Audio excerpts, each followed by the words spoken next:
Welcome to How I See It with me, Mark Pratt, and Justin Sternberg. This is a podcast that works to counter cultural polarization through thoughtful conversations. Hello, welcome back to the How I See It podcast. If you're tuning in for the first time, we are so happy to have you. If you've been around a little bit, we'd love for you to show your support for this podcast through doing things like recommending us on your social networks. This could be as simple as just, share one of the episodes you really enjoyed. It's helpful when you like our social media posts, share those, and especially when you subscribe to the podcast through whatever podcast or music playing service that you use. You might be surprised to know that when you do these things, this is what they call engagement. And these algorithms really care about this stuff. So when you show that you care about what we're producing here, it's more likely that the various social networks will promote what we're doing and share it because there's engagement there. So we love it when you support us in that way. Last week, we shared with you the first part of our chat with Judge Disbrow, and we've heard so much great feedback on that episode. We're really happy to share with you today the continuation of this interview, where the conversation veers in a more personal direction. So we hope you enjoy. And I think it's a good thing that the most you can get is 20 days for failing to pay a fine, as opposed to you're driving with your license revoked because you've been convicted of driving while impaired. There should be different levels of punishment, and those should be different misdemeanors. So the legislature made that change. Another change the legislature made. Possession of marijuana, possession of marijuana paraphernalia, possession of drug paraphernalia, depending on the paraphernalia, was a class 1 misdemeanor. Anything used to be a class 1 misdemeanor. Yeah. Now, possession of marijuana paraphernalia is a class 3 misdemeanor. Sure. A lower level, again, lower punishment. Yeah. Possession of marijuana is a class 3 misdemeanor. Depending on the amount. So there's a move across the nation to legalize marijuana altogether, and with medical marijuana being legal in many, many states, and will probably be legal in North Carolina at some point. Wow. The legislature they're taking these steps, I think, to almost get them to the point of civil penalties, where as opposed to making it criminal, you pay a $50 civil penalty. And that's not what it is currently, but we seem to be moving towards that in North Carolina and in many other states across the country, where it's not only is it not criminal, but there's no civil penalty as well. Right. And that, I'm not implying that I agree with that philosophy, but I certainly understand that philosophy from a legislative perspective. Yeah. Also, fighting the tide seems like a losing battle in many ways. Fiscally, for instance, I mean, the amount of, just generally speaking, right? That's one of the complaints against the war on drugs, right? Is like how much resources we put into that. And so the idea that marijuana is legalizing, across the country, and we're trying to keep this, I mean, that seems pretty irresponsible. To try and hold that line. That's just my armchair how I see it. Sure. But, no, I think a lot of folks see it that same way, Justin, which I think this is somewhat of the compromise that our legislature has made with it thus far, and like I said, I think you'll see further compromise. And, that is a tremendous change that's basically occurred within the past. Within 3 years. Well, within the past decade, for sure, of decreasing the criminal aspect of that. And there's specifically marijuana. Yes. More so than yes. And then I'll give you one more area that comes to mind of what I think is significant change in North Carolina are expungements. Okay. An expungement it's basically wiping your record clean. Okay. When I first started practicing law back in 1998, it was very limited what you could expunge. What decided? I mean, as far as those limitations, the law, the legislature decided these type of cases you can expunge from your record. very few felonies could be expunged. Okay. It was mainly misdemeanors. A lot of times there were age limitations that you had to be convicted between, 18 and 21, depending on the crime again. That has been expanded. Wow. Significantly, tenfold, where now you can expunge nonviolent felonies after 10 years. Wow. Okay. Some of them are, 15-year wait. Significant felonies. Okay. And But you said non-violent. Correct. Non-violent. So, the violent felonies. Things you're going to have a hard time getting a armed robbery. Yeah. That's what I was. Drug trafficking, things like that are not going to be expunged. But this type of this wave of change that I've seen from the legal perspective that comes from our legislature, and really is again a push across the country, I think it shows grace on our part as people. Yeah, I was going to ask, what's your take on it? How do you see that? Like, I think it's a great thing. Mm-hmm. We all make mistakes, and I realize we all don't make mistakes that necessarily violate the law, but I think it's shameful for us as a country if a 24-year-old kid, because they're still a kid in my eyes, does something stupid and is convicted of possession of cocaine, possession of marijuana, whatever it is, name your felony, and they have that scarlet letter for the rest of their life.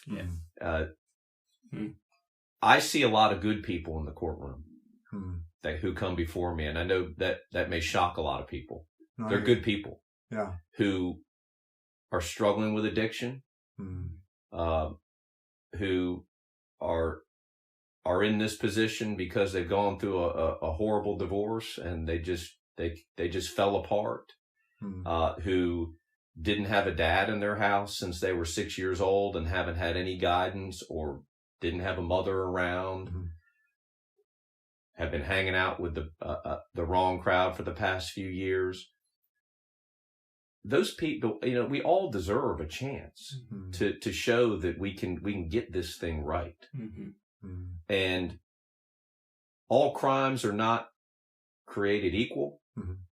We all come from different environments, and I think it's important that we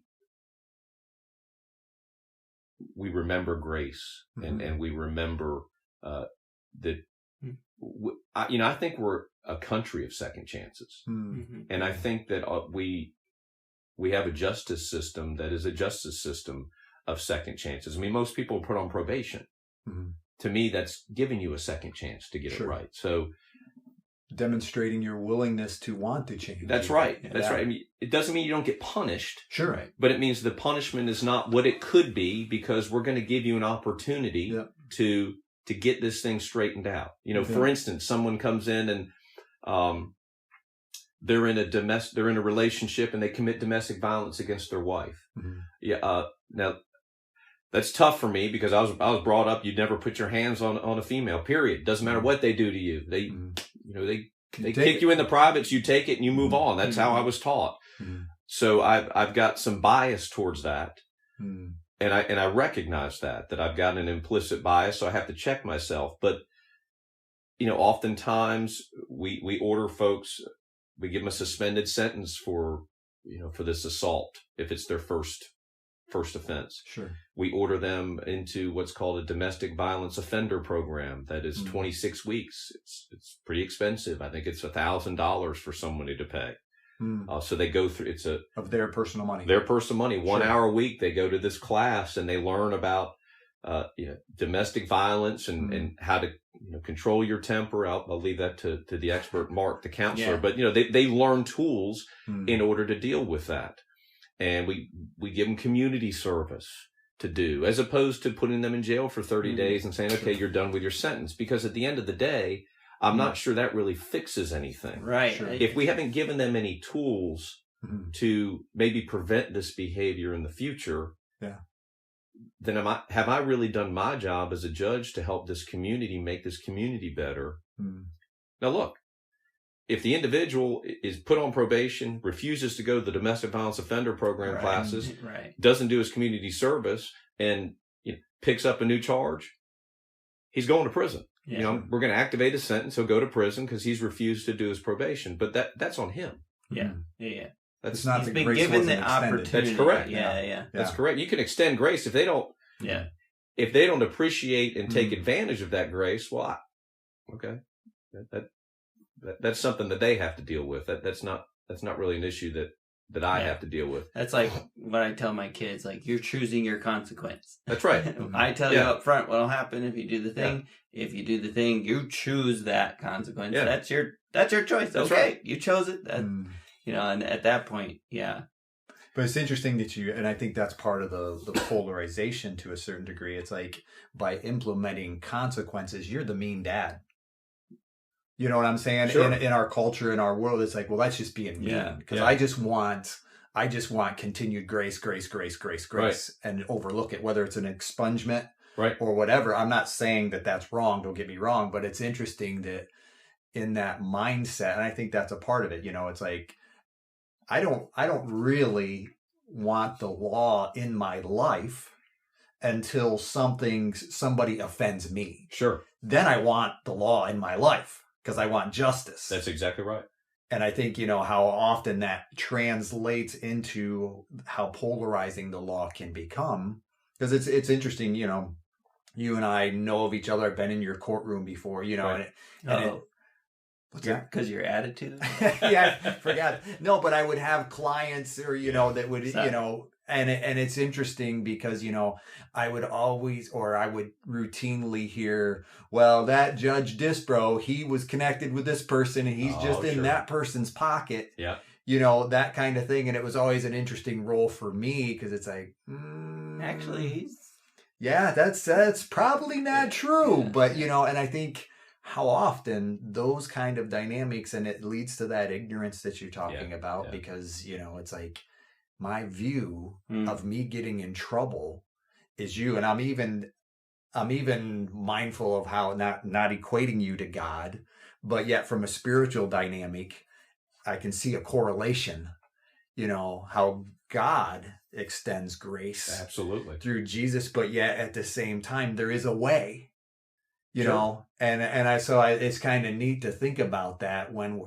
we're talking about our desire to extend grace, but yet we got to recognize there's a way that occurs. And I think it's neat when you think about our forefathers and legislation that we live in this country that we do and have this opportunity to talk about these things like this and how that models, or, and I think if I may say, your heart is to emulate that grace, that compassion. Well, I appreciate that. I think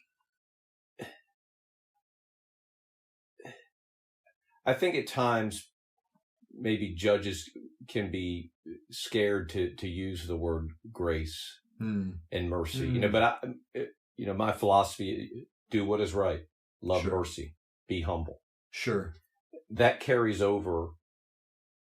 That should absolutely carry over into my role as a judge. Sure. I tell people, mercy is a big word. Sure. Sometimes the most merciful thing I can do for somebody, and I do it, is put them in prison. Sure. Yeah. Is send them to a rehab facility for 90 days. Yeah. Yeah. Is to not give them a bond, or to give them a very high bond. I preside over our treatment courts. Sure. When a young person comes in and tests positive for fentanyl, I generally will put them in jail, not because I'm punishing them, because I'm trying to save their life. Yeah. And I think that's the most merciful thing I can do for a 19-year-old boy who is addicted. Yep. And his mom can actually sleep That is exactly right. Because she knows her son is actually safe. That's right. And she's not waiting on that phone call from the police to say, we found your son. I'm okay with that boy hating me for the rest of his life. Yeah. I can lay my head down just fine at night. Yeah. Because for those 4 or 5 days where he's drying out, we're in the background finding an inpatient facility for him to get the help that he needs, that he doesn't think he needs, right to now. give him some better tools Mm-hmm. to maybe have a life where he's living clean and sober. Mm-hmm. Yeah. And I think, these treatment courts, we haven't talked much about that, but those being around these participants, seeing how they struggle, and the reason they're struggling is because of one thing: addiction. Right. Mm-hmm. What most people, going back to the ignorance, what most people don't understand about court, the justice system, most people who come before me, and it's a high percentage, 60, 70, 80%, it's because of drugs and or alcohol. Gotcha. Yeah. I mean, it's just the reality. Yeah. Sober people don't do as much dumb stuff, right. in quotation marks, impaired as people, right? as people who are impaired. And, from my own perspective, some of the stupidest stuff I have done is when I had too much to drink in my life. Sure. My younger days. And I think many men would say the same thing, and women would say the same thing. Mm-hmm. When you're dealing with more significant addictions, sure. Not that alcohol is not significant, but when you're dealing with an opiate addiction, that's when individuals they're chasing their next high. Yeah. They're breaking into a house, not because they need a television to watch. Right. They're breaking into a house. They're not trying to harm anybody. They need some money to get their fix. They're hanging out with people who are addicts. Bad things happen when we hang out with people who are addicts. We also use drugs when we're hanging out with addicts, or we go along for the ride with the person who's going to buy the drugs, and we're then charged with possession of the cocaine or possession of the Schedule 3 controlled substance, whatever it is that the individual purchased in the car with us. So if we try to treat the root of the problem, maybe we do get somewhere. Maybe we actually fix the problem, at least for that person. And that's why these treatment courts are so important, and not just treatment courts. That's why probation can be really important. Sure. If you can hook these folks up with the right resources, you can change the trajectory of their life. No doubt. Absolutely. 2-degree change today is tremendous down the road. And it's not just, and this is what I talk about in the community. We're not just changing that person's life. Sure. That's great in and of itself, I think. Worth it. Changing one person's life is fantastic. But if let's say that you've got a defendant who's been suffering from addiction for 25 years, been in and out of his children's lives, 2 or 3 wives, mom and dad, dad's probably thrown in the towel a long time ago. Mama never leaves usually, because that's just how they're made. By God's grace. Correct. Thank goodness. Yeah. But you change that, you give a tool for that man who's been suffering from addiction for 25 years. Now all of a sudden his life has changed. He's living clean and sober. He's holding the job for the first time in a long time. He's able to pay rent. Now the children that he hasn't seen in a while, they're kind of coming back around. And now mom and dad are kind of coming back around, not as parents that are paying for his bills, but having a regular parent-child relationship. Sure. And now all those friends that he used to have, he's got a new set of friends. Right now he's involved in church. Now he's involved in Celebrate Recovery. Now he's involved in AA. And now he's pouring back into the community because he's got the tools, and he sees that, you know what? I've done this. And now I want to help this young kid. I've got something to share. There is. And that's what happens. That's what we see with these treatment courts, where these people pour back in. And I know, Justin, you probably, and you guys are both involved in Celebrate Recovery. You guys, I'm sure, see these same stories being told. And I try to tell the graduates my best friends right now are that guy you just said. And they did the whole story you just described. It. I mean, in fact, exactly one of them has been in prison. He's been, he's been through all of the junk, and he's now at a point where he's changing, and like you said, all of the families trickling in. He's bringing them to Celebrate Recovery. Yeah. For the first time last Friday, 2 of them led a thing. That's awesome. And it was just mind blowing. Yeah. And it's exactly this. I mean, it's what you're describing. Yeah. And it's so easy to see in those individuals when that change occurs, because there is that, if you will, even that self-confidence, and CR, it would be a God confidence, right? That it's like being able to say, okay, this is what God has done for me, and that's where I used to be, but here's where I am, and now I'm willing to share. Right. Now I have something to give, where it seemed as if I was just an empty hole that needed to be filled. Now I'm a source. Absolutely. Yeah. And I just, that transformation, that's neat stuff. And to me, those are the most powerful stories, is when you've got somebody who's been suffering in addiction for decades, and they can stand up in a room and talk to people half their age or more and say, I've been where you are. Heck, I've been worse. Because that's what really helps those folks who, I think anyway, who were stuck in that addiction. That's what gives them hope, right? To know that if that guy can do it, then my gosh, I can do it too. And if a guy like you tells them, hey, you're heading towards this, don't do that, they go, yeah, whatever, white collar, you had it all handed to you, you don't know what it's like. If a guy like them has been in that, right, is saying, no, really, 100%, don't do it. That's exactly how I feel about it. I haven't been where they are. By the grace of God, I haven't. So that's why I talk to these folks who are graduates, and sometimes I'll pull them aside. I write little notes to each of them after they graduate, and for the ones who I think are strong public speakers, I urge them. You need to tell your story. You need to share this. You are a resource for younger people, and that's a gift. Yeah. Absolutely. It's hard to believe that that's a gift, that 20 years of addiction is a gift, but it's a gift. Now you got to give it back. Yeah.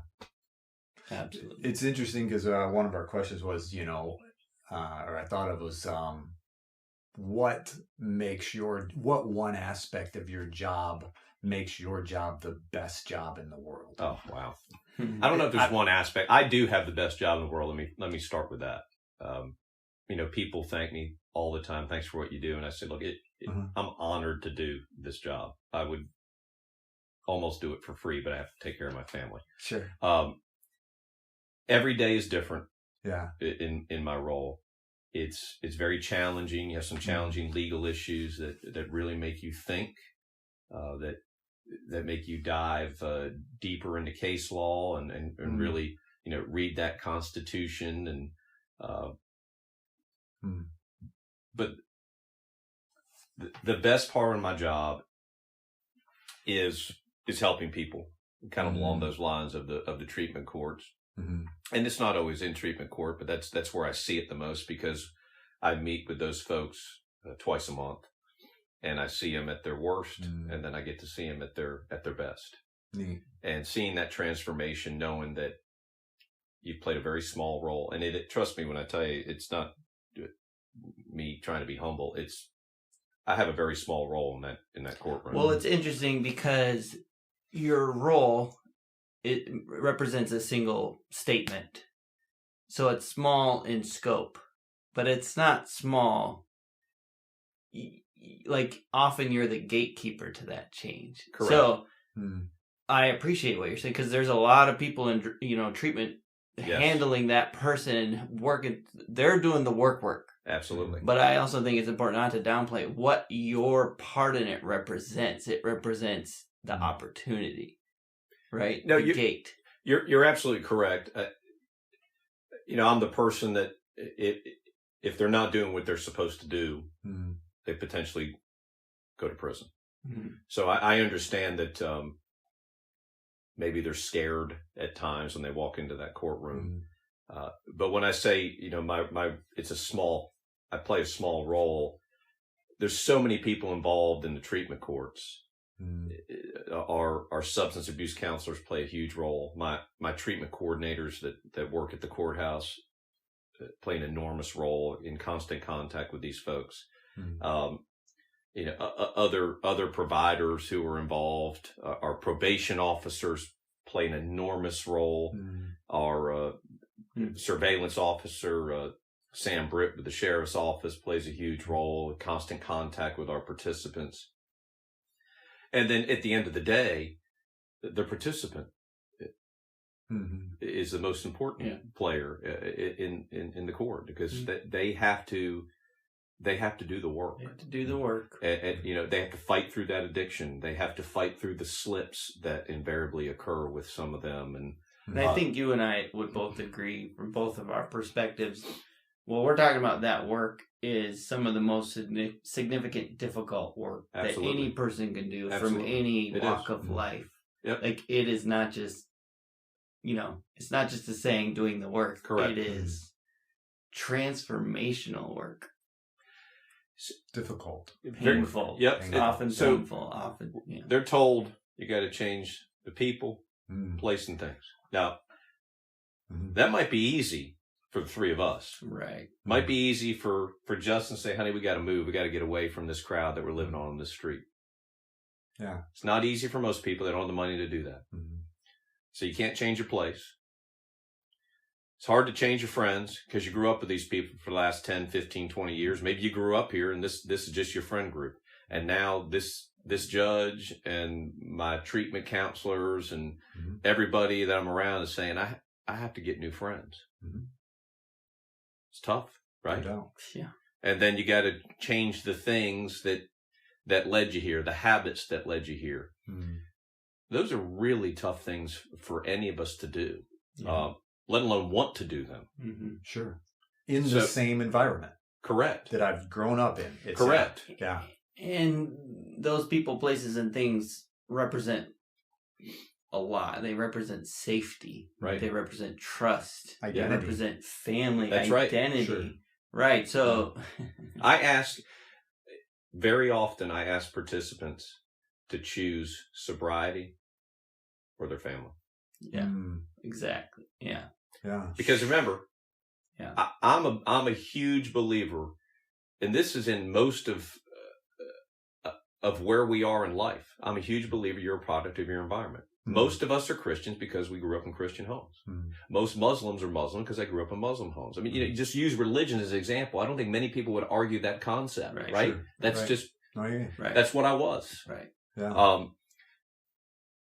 A lot of drug addicts grew up in homes with drug addicts. Right. A lot of alcoholics grew up in homes with alcoholics. Sure. So if you're going to get out of that cycle, a lot of times it requires that boundary of, Mom, you're not allowed to my house anymore. You're not allowed to come over anymore because I'm in a court that I can't be around you because I know what's going to happen if I'm around you. I can't imagine what that would be like. Yeah. But that, unfortunately, is what a lot of times it takes. Sure. Because I think, when we think about addiction, we'd all recognize there's a root that's underneath that. Sure. And so often that root is part of our family tree. Yeah. That's given to us by not blaming our parents, but recognizing how that influence is a part of my legacy, if you will. Right. I put that in air quotes because it's not necessarily a positive legacy, but it is part of that legacy. It is. And to be able to recognize that, I gotta plant some new seeds here to create some of my own roots, because this tree isn't getting me where I want to be. And it's just, I think too, presiding over these courts, you gain so much perspective as to how somebody could get to this spot. I'll be the first to admit, I used to be that guy who says, just put it down. Just stop it. What's the problem? Stop it. Look, either stop drinking, because I've had periods of time. I just stopped drinking in my life. I felt like I was drinking too much and said, I'm not going to drink anymore. Okay, well, I can do it. Why can't you do it? Right? And that's arrogance. And ignorance is what it is. Ignorance, yeah. So, you gained this perspective, particularly with our female participants. And I'm like, how did we get here? So I started asking questions. sometimes they're through the coordinators because they're very private questions that, probably don't want to share with the public, but some are willing to share. Some of the females are willing to share. When did you start doing drugs? I was 12 years old. Is there anything that triggered that? I was sexually assaulted by my stepfather. I was sexually assaulted by so-and-so. I mean, so many of our female participants, it's from trauma. And you're asking them to pass through that trauma without any help. Correct. Whatsoever. And don't forget, we're dealing with, a lot of times low socioeconomic, not the greatest level of education. And we've been snowballing for years. Some of our women 30, 40 years old, 50 years old. They've never gotten counseling for being sexually assaulted. They've been married several times. None of these things are shocking once you start to peel the onion back a little bit. And I guess that's where I get defensive when I hear folks in the community, all these people, you should just put them in jail. Really? Ignorance. What I want them to do is come sit in that courtroom. I mean, it'll make you cry. I'm almost tearing up thinking about it, because you want me to throw her in jail because she was raped at 10 years old? Because that's what you're asking me to do. Because she was raped at 10 years old, because that's really how we got here now. I'm not saying she shouldn't be punished. And a lot of times she's been punishing herself for 25 years. I'm trying to give her a chance. But also, punishment correctly done is meant to help. Correct. And so when you punish that girl, it's because you're saying, you will never get what you need to get this way, the way you're going, ever. Right. There's only one way that you even have a chance, and that's through punishment. That's through a correction of behavior, right? Correct, yeah. And that's true of, my kids. That's true of any of us. When we get stuck in our junk, punishment is not meant to just be a placeholder, right? A place to shove someone to say, this is where you are now. Punishment is meant to get us to the other side, right? Yeah. Does that? It is, absolutely. Done correctly. Done correctly, yes. That's... And I think people lose sight too. I'm not talking about the murderers and the rapists. Those people need to be punished. They need to be. That's what our prisons are for. Are people who are dangerous to our community. And it's not that people committing lower level crimes aren't dangerous to our community, but those people, we can fix that. We can help modify their behavior just by giving them some tools. If we'll just take the time and use some resources to help them along the way. And at the end of the day, how much money that saves for people anyway? How you can actually transform their lives and help transform our community and create a better workforce just by doing the things that really we should have been doing for the past 25 years. I mean, we've we've contributed to this problem by putting pharmaceuticals out there for people to use, knowing for years that they were addictive anyway. And now we want to look at them and say, well, just quit doing it. Right. Why, quit breaking into people's houses, quit breaking into people's cars, and quit doing drugs, by gosh. And if not, we're going to send you to prison. And oh, by the way, the longest I can send you to prison is 10 months. So I've made my community safer for 10 months. Whoop-de-doo. Yeah. I haven't done anything to help that individual become a better member of society. Yeah. Promote change. Right. And what's interesting is most of these folks want help. They want help when they come into that court. They know that this is a gift, that their other option is prison, and they are willing to put in the work. Doesn't mean they succeed. Because for a lot of people, seeing you represents rock bottom. And that's the beautiful thing about that opportunity that you have in that room, is to see someone at rock bottom. And no one really knows when rock bottom is until you start going up, right? But so it might be in that courtroom where they're seeing you, they see what my choices brought me here, and depending on what this guy thinks, could represent a whole different life I never had planned. Sitting in a cell somewhere, whatever. Or he's saying, I have an opportunity to make this right. right? Yeah. And that rock bottom position says, I'll do whatever it takes to go back up, you know? And I think that's an incredible opportunity to be in front of that. And I see that at Celebrate Recovery occasionally. Usually I'm not the one in front of them that's saying, hey, here's your choices or whatever, but we get to see it right after that often, you know? Yeah. And it's seeing someone at rock bottom looking up is the best. Well, I think it equates to that shame that holds us at times where we are. You follow me? And as you describe your ability to hear people's stories, it's actually offering them freedom to a certain extent from that shame. Right. Because I know, even I think the most helpful thing I can do sometimes in people's change is being able to recognize that there's nothing wrong with you. Yeah. I would be where you're at Absolutely. had I grown up with the same experience, same circumstances, and you're operating perfectly based on that. There's nothing wrong with you. From a human standpoint, that's a great perspective, Mark. I agree. I think that's the freedom. The law, freedom, truth, mercy, grace. Yep. I can't. You can't unconnect them. And I think there's purpose in that. So, like say, that being said, Jason, I just want to thank you for your time. Oh, thanks for having me on behalf of how we see it, how I see it. Yeah. Thanks for sharing how you see it. I was glad to do it. Any other closing thoughts that you might like to just put out there as I give you just a moment to collect? I think I'm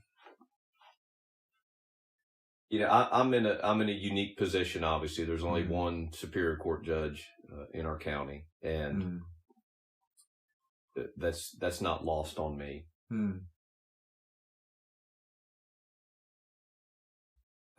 I would just say that I think you show your strength by having grace and mercy more than you show your strength of beating a gavel with a mean look on your face.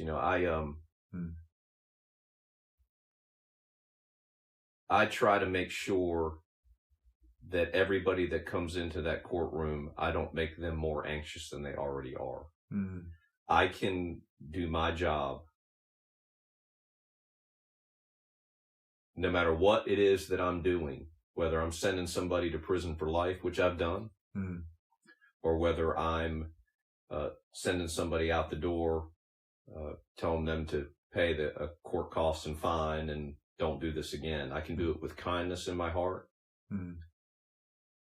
And I think that's something that we oftentimes lose sight of for all of us.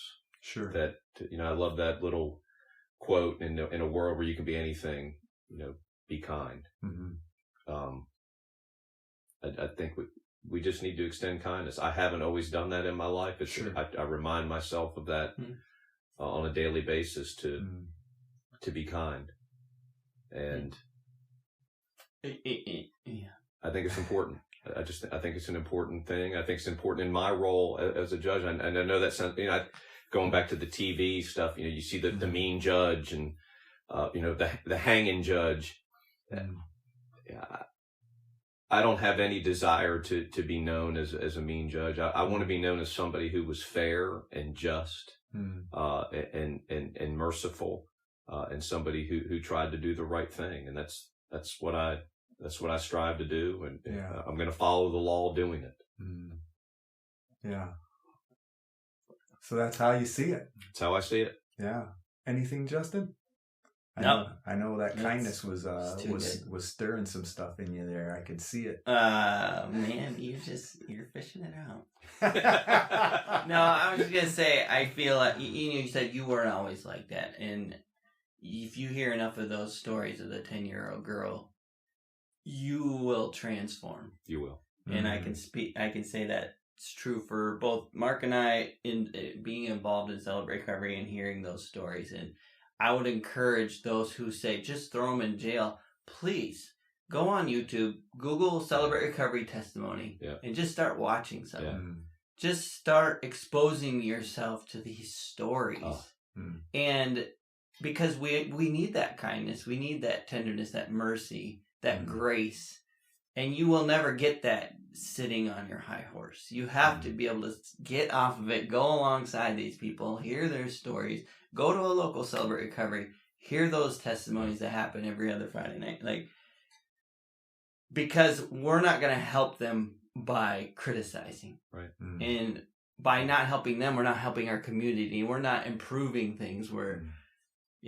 So you don't fix decades of trauma in 2 days. Right. Yeah. Or 10 months in jail. Yeah. You just don't fix it. You have to help these. You have to give them tools to help these folks. So the next 2 decades can be a hell of a lot better than the previous 2. Yeah. No doubt. I appreciate y'all having me. Yeah, we didn't even get to that topic of truth, but know that I got your comment there that you want us to deal with that. We're scared of it. No, we're not scared of it because we can share how we see it. Yeah, absolutely. Maybe that's for another time. It is for another time. Excellent. But thank you, and that's how we see it.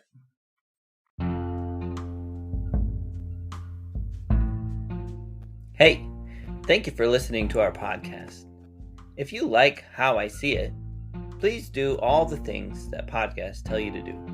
Subscribe, rate, review, follow us, and or talk nicely about us on social media. If you want to reach out, the email is us@howiseeit.click. Yep, I said .click, as in .click. Please tell your friends about this show, and we'll see you on the next one.